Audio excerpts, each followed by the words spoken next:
кіргізіп ысқылап жатып әлің дегенде суырып алдым. Аузы қып-қызыл өрттей екен. Ұйқылы кезіме елестеді ме? Бәтеңкенің балындай ақ бірдеме бір шерті көмейінен өтіп кетіпті. Екіншісі қолымен дереу суырып алды. Жаппар лоқсып есін жиды. Ой Аллай. Қарасақ, әлгі нағыз сағыз. Әкем күліп жүр, шешем жылап жүр. Мен шекарамыздан қауіпті шпион ұстағандай, кеудем кеңіп, батыр келбет деді қалым. Аузы киген үрлеп шеді деген шешем, дудар ұйықтап жатқан Айсұлуды ұйқысынан тұрғызып алды. Аш аузыңды дейм. Айсұлу аңтам, өнім бе, түсім бе дегендей.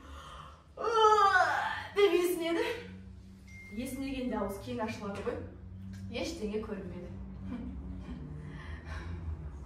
Нақыс сағыз қайда дейм. Аш көзіңді, жұтып қойғаннан сауымыздың сен қыз. Енді ұйқысынан тұрған Айсұлу жастығының астынан ақ сағызды мамамыздың қолына салды. Мамамыздың көңілі енді орнына түсіп, шағыпарым жаңғалағым, Айсұлуым ақылдым деп кезек-кезек беттеріне сүйіп жатыр.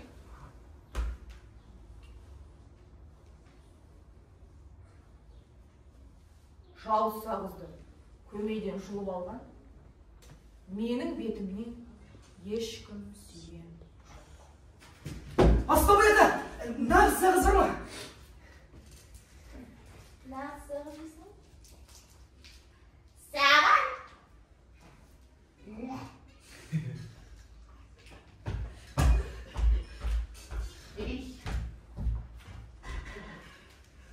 Кісіге қанша жақсы болғанмен адамның өз үйінде болмайды екен. Өз үй өлең төсегім ай деп бекер айтпаған ғой.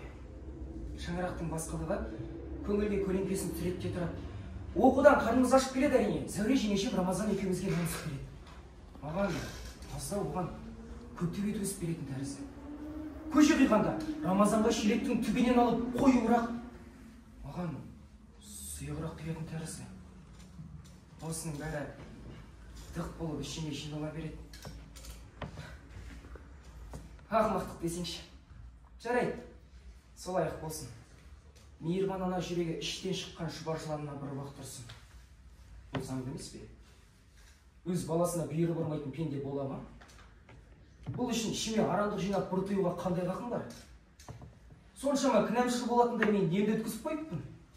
Қайт, кет әрі деп ауырсынбай пана болғандар үшін мыңда бір рахметімді айтуға тиіспін бе?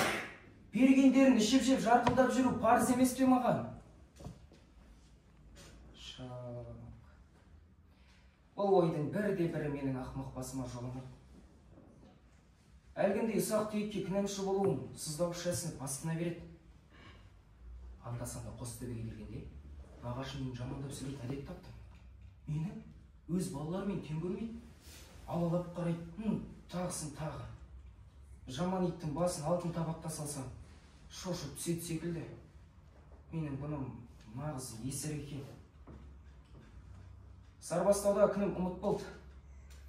Есімді жинап алдымда, енді таңдай сүй бастадым. Өз балаларыңмен бірдей тіпті олардан көрі тәуір жағдай жасамасаңдар, кетем дегенде қыр көрсететін болдым. Қайда кетпекпін? Сүмбеде, үлгілі колхозында менің аталас әпкем Тынымжан тұрады. Тынымжан әрі мейірбан, әрі ақ көңіл адам. Күйеуі Әлқожа, колхоз председателі. Одан 10-15 жаста ересек күйеуі Тынымжанды әлбештеп ұстайды. Тынымжанның мызалығы сонша, тамақты құс төсектен түспей отырып жейді. Отын суға араласуды білмейді. Шешесі Әлипа қолында, тамақты сол жасайды. Тынымжанды бауыр тартып, мен бұл үйге келіп тұрам. Дастарханы мол, дәмді ішіп, дәмді жейді. Келген сайын құшағын жайып қарсалап, мейлінше тойғызып жібереді.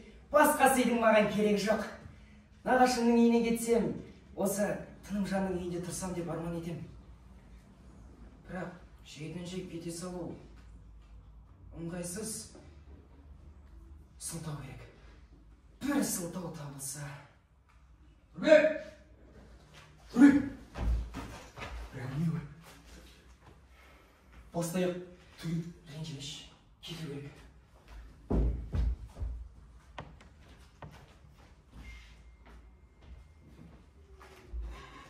Бастаяқ түгел болмаса да, ағайымның маған біраз сыртқы киімдер әкелуі рас екен.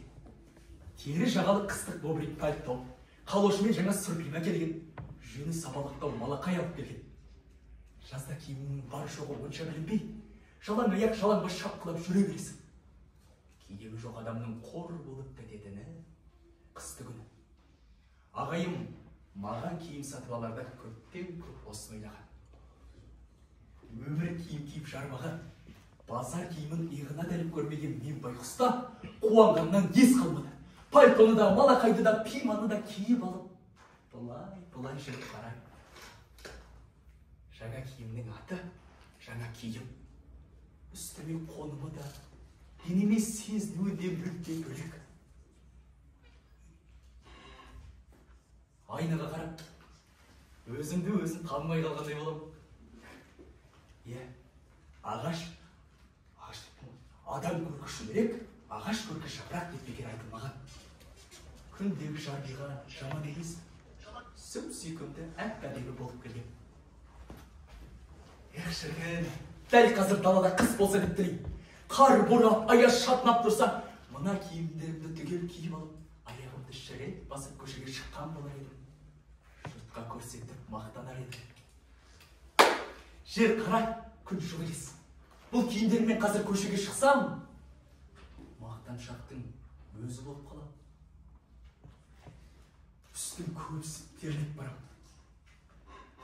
Жаңа киімдерімді сонда да шешкім келмейді. Малақайдың құлағын біресе түсіріп, біресе түріп киіп қарайым. Енді маған қыстың қандай да қорқынышты емес. Төсекке жатқаннан кейін де ойлағаным, ағайым әкеп берген жаңа киімдерім. Үйде жекөзім болсам, мен оларды киіп жатып ұйықтаудан да тайынбас едім. Қалада оқыған бірнеше айдың ішінде сатылған ағайым кәдімгідей өзгеріп, мәдениеттеніп қалған. Ақжейдеге галстук тағатын болған. Біздің ауылда галстукты деп балалар және қызыл галстук, ал ағайымның мойнында көк ала галстук. Мен үшін бұл сөрекет болып көрінеді. Ауылдан кемпір шалдар сатылғанға үдірей қарасып, қайсы бір қасына шақырып алып, «Әл қарағым, мойнындағы несі?» деп сұрайды. Ағайым ашуланбайды. Одан бетер күле түсіп дұрыстап жауап береді. Бұл галстук. Оқыған балалардың бәрінің мойнына істеп байлап жібереді. Шын сұрақ болсын, кекесін сұрақ болсын, сатылған ашуланбайды. Одан бетер күле түсіп дұрыстап жауап береді. Қалада галстукты жұрттың бәрінің тағатынын, магазинде еркін сатылатынын айтады. Кемпір шалдар ауыздарын салып еткізіп, құрып қалсын. Ит ұқсатып адамға қара болтаққа не сән екен әді. Әсіресе қарттар жағы сатылғанның бұл мінезін құбала қоймайды. Алматыда ағайын әр қилы болып суретке түскен. Өзінің бірнеше сурет карточкаларын әкелген. Төршік бұрыштың үстінде кітап журнал жиналған стол бар емес пе? Сол тұсқа газет қағып, газетке бірсыпыра суреттердің шет-шетін іліп қойған. Үйге келген қарттар осы суреттерге көріп, үңіліп, тамашалап қарайды. Қайсы бірі орыстан өтер қалған ба деген сөздер айтады.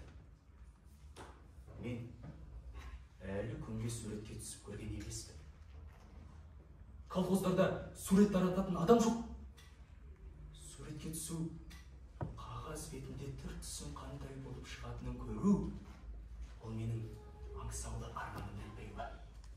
Кімде-кім суретке түссе, мен оған бақытты деп қараймын. Сатылған ағайым міне, бақытты, сүмбеге жаяу қайтып келе жатырмын.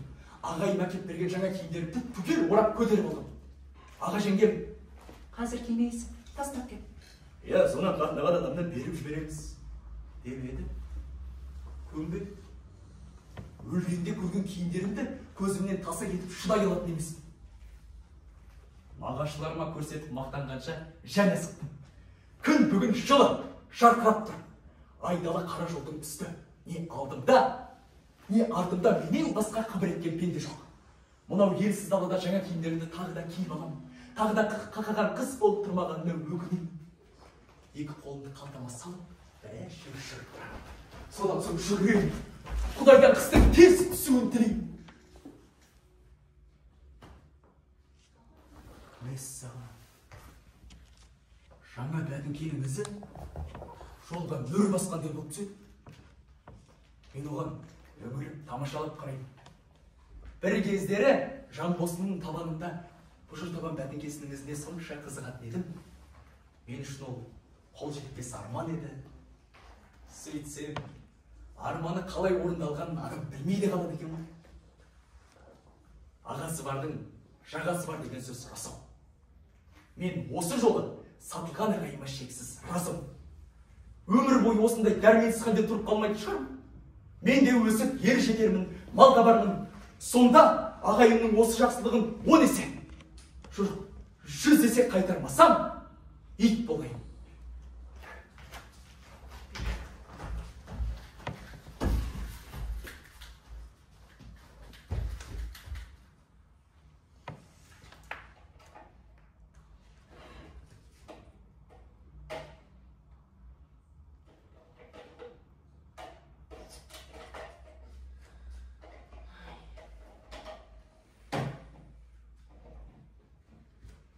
Ертеде бір маңғаз шәйнек болыпты.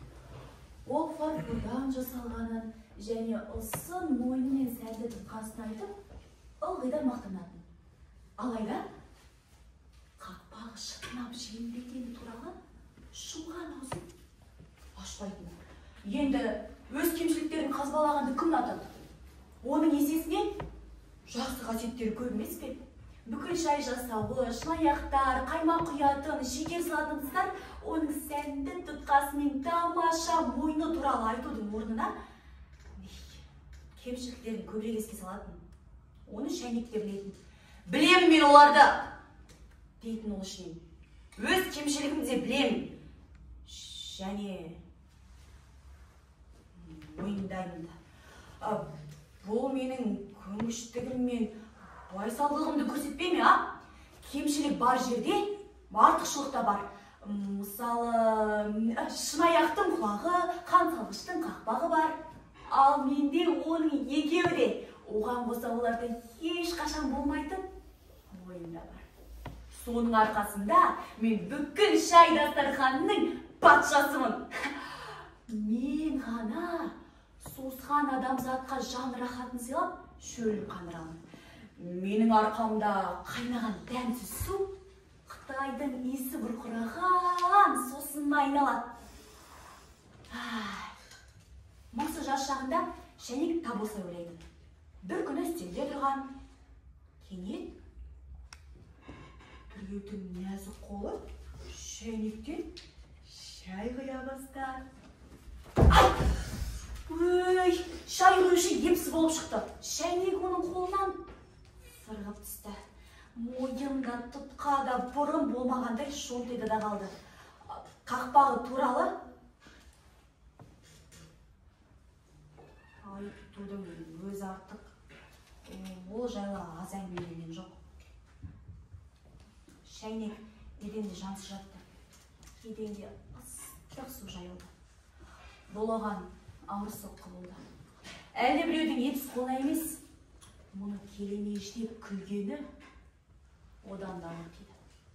Мұны мен ешқашан ұмытпаспын, деді шәйнек кейін өзі жайлы әңгімеленген өмір баянында. Мені жарым жан деп қайсы бір қостағы асырды. Ал келесі күні аздап майыстырған әйелге сыйлай сал. Сөйтіп мен тұрмысы төменеге тап болдым. Ешкімге ешқандай пайдам болмай қалды. Осылай тұра берер едім, кім білсін. Бір күні аяқ астынан мен үшін жаңа тамаша өмір басталды. Я, өмір деген солай. Ойламаған жерден хоп, өзгеріп шыға келесің. Өзгергенде мені топыраққа толтырыпты. Білесіз бе, шәйнек үшін бұл жерге көмілгенмен бірдей. Сөйтсем, әлгіндегі топыраққа күлдің түйнегін отырғызып жатыр. Кім отырғызды, кім сыйлады, білмеймін. Бірақ білетінім, оны маған Қытайдың жапырақшаларымен қайнаған судың сынған тұтқамен мойынның орнына берді. О, түйнек бір жарып, гүл ашты. Бойымдағы қайнаған ойын мен сезімнен жарылға шақ қалды. Мен оны жан тәнімен сүйдім. Оның сұлулығына табынып, өзімді ұмытып та кеттім.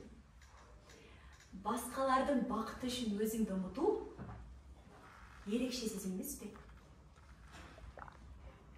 Бірақ гүл маған рахметін де айтқан жоқ, тіптен мен туралы ойламады. Оған қарап, бәрі де тамсанады. Оның шаттық сезімге бөленгенін көріп, мен де қуанатынмын. Бірақ бір күні әлдекімнің ой, мынандай гүлге басқа құмыра лайық деген естім. Мені сындырды. Денем қатты ауырды. Ал гүлді басқа құмыраға отырғыза салды. Мені ауаға лақтырып тастады. Міне, содан бері мен осылай жатырмын. Бірақ естелігімді менен ешкім де тартып ала алмайды. Ай. Ой. Аллагүл! Опа, стоп!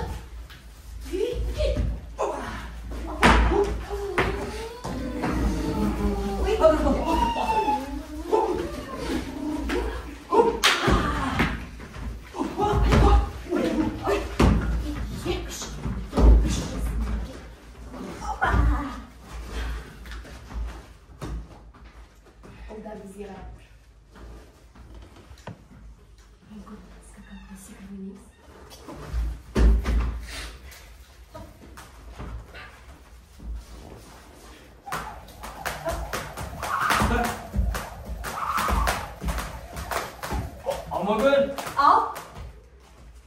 Бірге ойнамадық па? Ойнай! Әкел!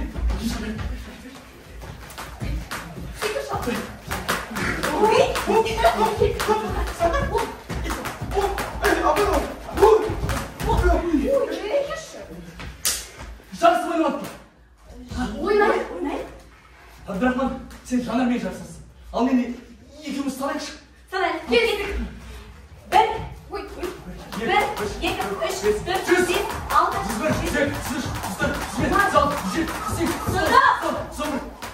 сен әлбет су ойнап жатырсың ғой?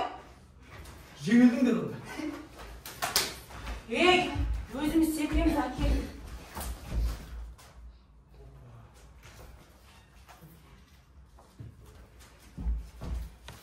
Ойнамаймын сендермен. Алмагүл! Негізі күшті салады. Қалайсың, Ари? Түрме! Жігіттер, бар ғой, ойнамадық па? Ойнайық, Нұры кетті! Сана! Кел!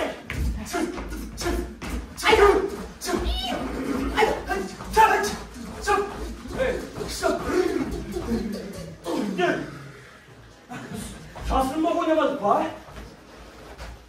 Ойнайық! Тұра тұрыңдар. Екеуден одақ болып ойнау үшін тағы бір адам жетіспей ме?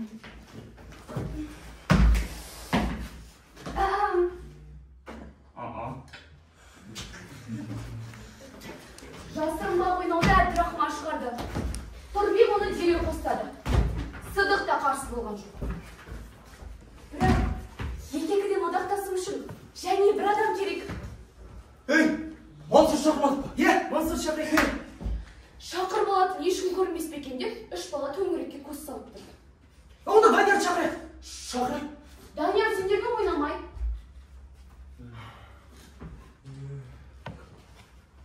Мансұр шақырасың. Иә. Жоқ. Қорқақ қой. Іштегінде ересегі Әбдірахман. Дене тұрпаты ұзын тұралмау, мінез адуында ақсыр бола. Тұрбек пен Сыдық екеуі 4-шіде оқиды. Біреу өзі деспесе, олар біреуге шатағы секір ұқпайтын. Басылдағы балалар.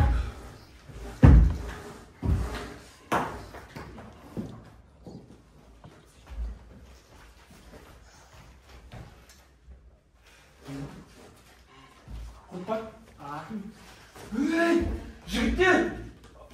Алмагүл мен Жанарды шақырсақ қайтеді?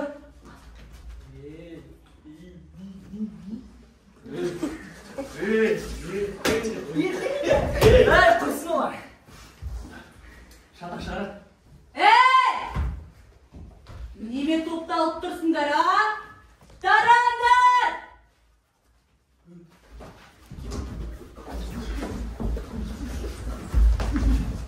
Бәсе! Адам! Қайдасыңдар? Менің сырымды білмейтін балалар қақпағын тасалап жасырына берді. Ал мен айтқанын істедім. Атып едім. Тас, ызыңдаған бойымен кеп, қақпаға тиді.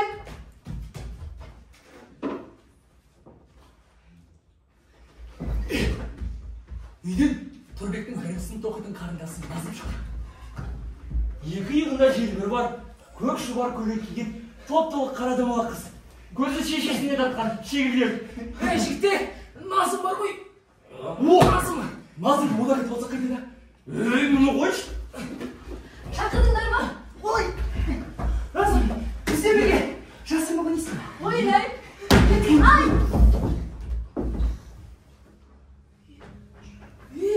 Әбдірахман! Ол мен емес.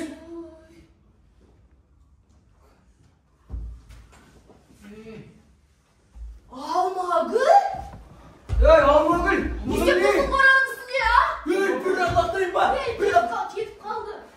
Ей, одан да жасырма қойнайық, Назымды қодар етіп ал. Кеттік. Бұл одақ болып жарықпас. Нейім бе? Не жасырма қойнау нейім бе? Қыздардың жасырма ойнайтынын білеміз. Біреуі ауыз үйге шыға тұрады да, екіншісі төрт төсектің астына кіріп алып, көтек, мені ізде! Көтек, мені ізде! деп дауыстайды. Не болмаса, басын бүркен алады да, сирағы солайып, көзім тұрады. Алды не? Ойнап көрейік. Кеспеңдер. Чиз жоқтан. Көрейік. Ақыры бұлар жасырма ойнауға келісті. Әбдірахман мен Сыдық бір одақ, Тұрбек пен мен бір одақ. Жасырынатын жердің көлемі осы үйдің қора қопса ауласының іші болсын. Одан сыртқа шығып жасырса да есептелмейді. Ал, кім бірінші болып жасырды? Біз бірінші жасырмамыз. Біз жасаймыз. Неге сіздер бірінші Шере шешсін. Алма кетті домала. Көше бойынша қалап, кім алманы табады? Сол ойыннан шығады.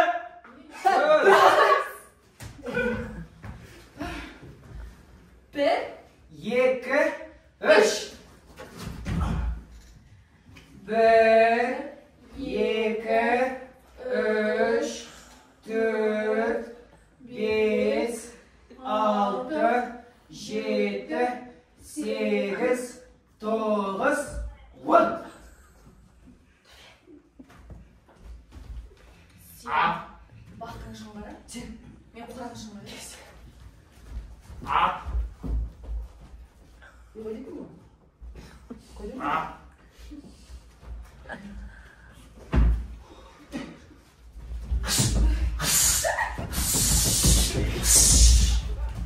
Tapma. Жоқ, менде тапмады. Онда сен Бақтыңжан мен Қорайшы.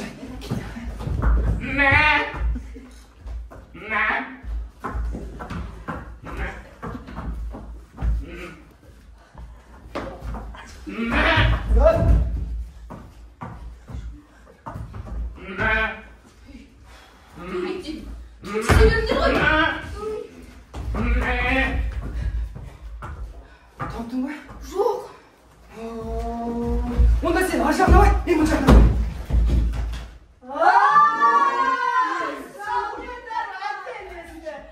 Қайдан біліп қойдыңдар, а? Білмегенде. Енді сендер жасырынып көріңдер, ал біз істейміз. Жүр, кеттік, тұрсақ. Ал, бастайық.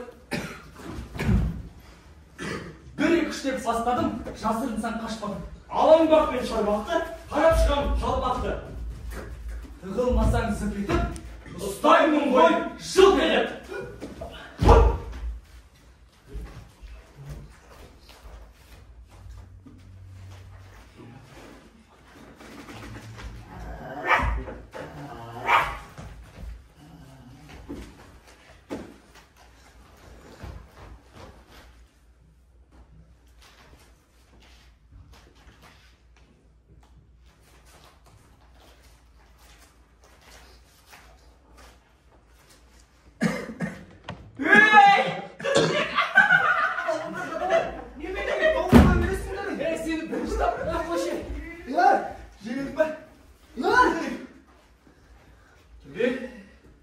Назым қайда? Айтпай. Мен білсем, ол қыз жасырынған жоқ. Жасырынды. Қайда онда, а? Қайда? Назым, шыға бер, гүл берем. Жегендің ба? Жегендің ба? Жегендің. Назым, шығ онда. Қайда?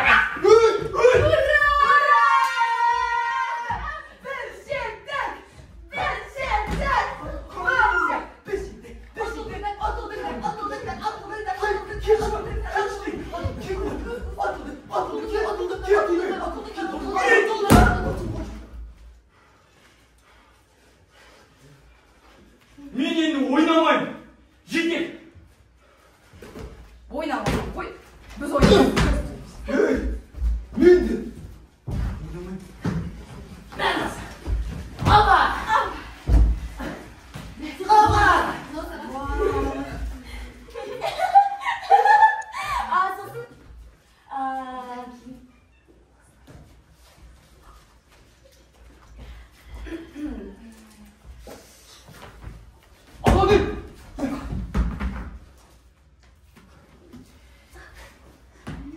Алма гүл.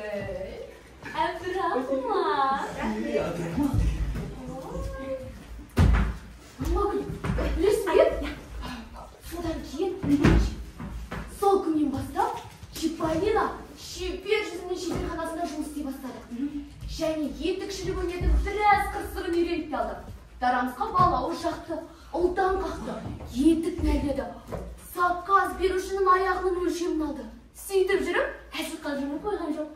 Шебер жүзім оған сондай разыпын жұмыстарда өне бастады. Өйткені кавалер помидордың өзі жылатқан батыл баланы көреміз деп келушілер көбейді. Аз уақыттың ішінде Чиполлино көптеген жаңа таныс тапты. Ең алдымен скрипкасын қолтығына қысып, музыка оқытушысы профессор Алмұрт келді. Онымен бір үйір шыбынмен ара қоса келді. Өйткені профессор Алмұрттың скрипкасы иісі аңқыған жат Алмұрттан жасалған еді. Ал шыбындардың тәттіні жақсы көретінін өздерінде білесіңдер. Тәттіні жақсы көреді шыбындар. Білесіңдер ме? Профессор Алмұрт концерт берген кезде залдағы тыңдаушылар оған былай деп айғайлайтын.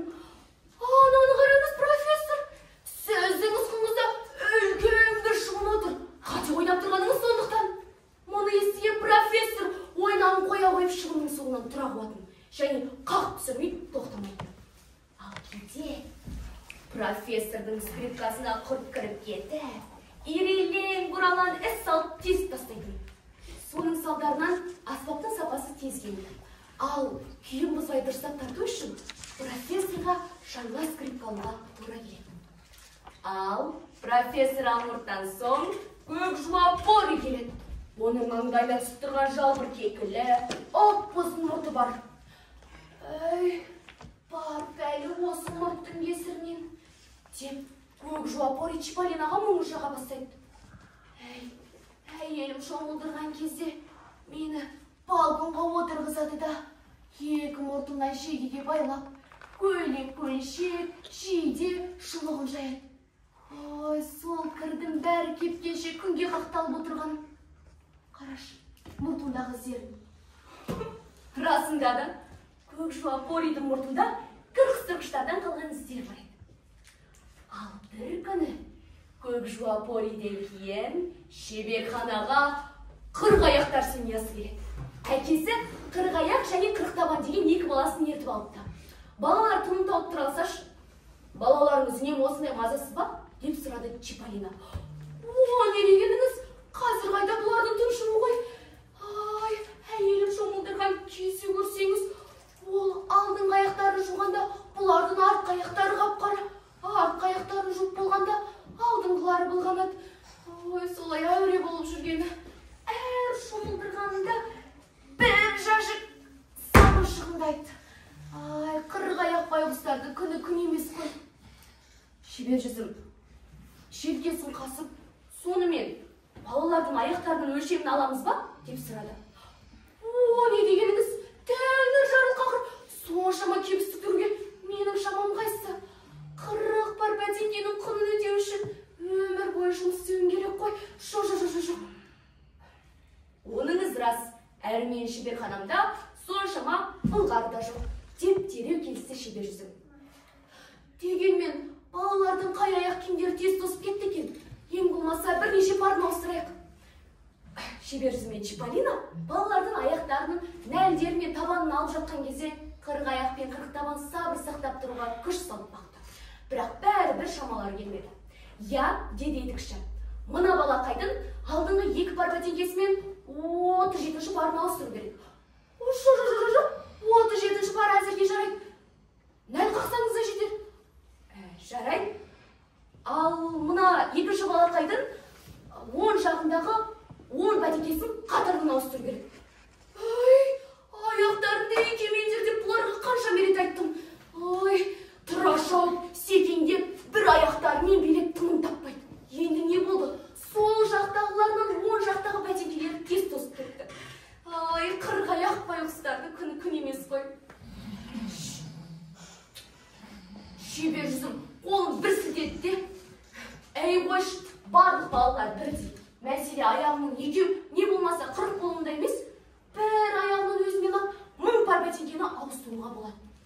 Ақыры осылай қырғаяқтар семьясы өз жөнімен кетті. Қырғаяқ пен қырықтабан тез жылжи алмайды. Өйткені олардың 22 аяқ бірдей ақсайды.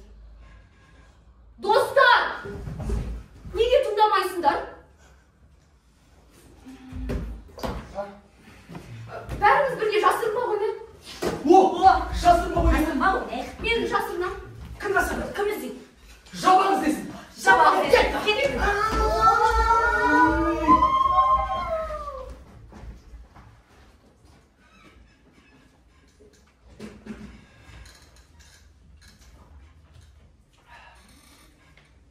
Шөп қалың өскен, астық бітік шыққан бір берекелі жаз болса керек. Каникул кезі.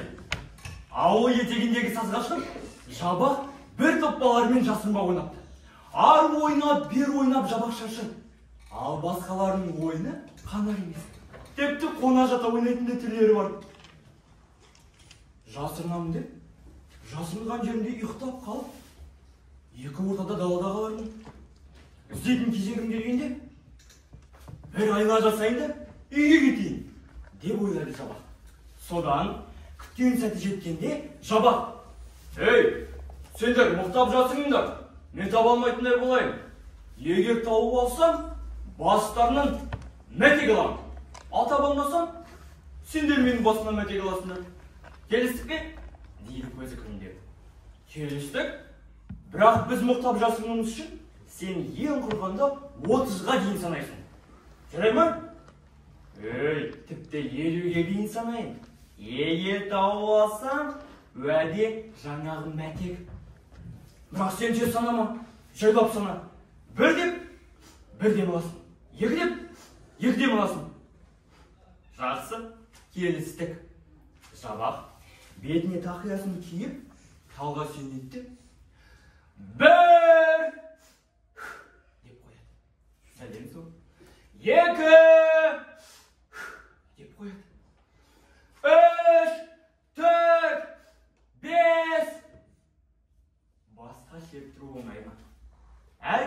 көзін жан тәтті. Балалар тым тырақай, албастай қашқандай, бет-бетімен басы ауған жаққа жан сауғалап дүркілеп жөнелді. Ал енді бұл саздағы шеттен атты кісі көрінбейді. Оның үстіне атын адам білмейтін неше түрлі тарбиған, жарби ағаштар көкте үйген шөмеле секілді көп тұста көз тұндырып. Бұл жерден көріп қояды. Ана жерден біліп қояды. Адам таппас жерге тығылайын деп, жер таңдап тым-тым ұзап кеткен жерде бар. Ал жабақ елу емес, үзіп созып онға дейін санады да, тақиясын түзеп киіп, үйіне қарай қайқайды. Үйіне келген соң, ашыған көзінің суын ішіп, артынан тоңазған ет жеп, тыңқиып тойып алды да, төсегіне аунай кетті. Шөп арасындағы достарының хәлін ойлап, мырс-мырс күліп жатып, көзі ілініп кетті. Расында да, достарының хәлі қиын еді. Күн ыстықта шөп іші қандай қапырық. Оның үстіне тауып алса, шекемнен шертеді-ау деп, жүрегі дүп-дүп соғып, желкесі терлеп, түрбетпей жату қайбір рақат дейсің. Ал таба алмаса, жабақтың шыңғыртып тұрып, шықшытынан шертем деген ният етер бір ғана үміт бар. Сол үмітті күтіп, әркім әр жерде тың-тыңдап жатқандай. Бағын түріп, аузымен дем алып, ар жатты, бер жатты. Іздеушілердің дыбысы жоқ. Тіпті қарындарынан сүз өте бастаған соң бас көтерісіп еді. Жабақ түгіл сайтан да жоқ. Сәске кезінде жабақтан жасырынған балалар енді оны іздеуге шықты. Ақмақ болдық-ау дегендей біріне бір қарайды. Бір кезде топырлатып бір топ бала жабақтың үйіне кіріп келді. Бұл оқыс суық жүрістен шал шошып, бастап кірген танаулы тапал бала. «Ата, жабақ қайда, а?» деді, дәп бір інісінен сұрап тұрғандай, дүңк еткізіп. Қайтейін деп едің, а?» деді қарияның көңілі орнына түсіп. Жабақ олар келгеннен-ақ оянып, сөздерін тыңдап жатыр еді, жүгіріп келді да, «Сендер жындымысыңдар? Бүгін таба алмасам, ертең табылар едім. Жатқан жерлеріңде жата бермейсіңдер ме?» Бұндай ойын болмайды. Бүйтетін болсаңдар, мен сендермен ешқашанда ойнамайым. Барыңдар, жасында беріңдер, мен қазір іздеймін, деді, ештеңе болмағандай көздерін уқалап тұрып.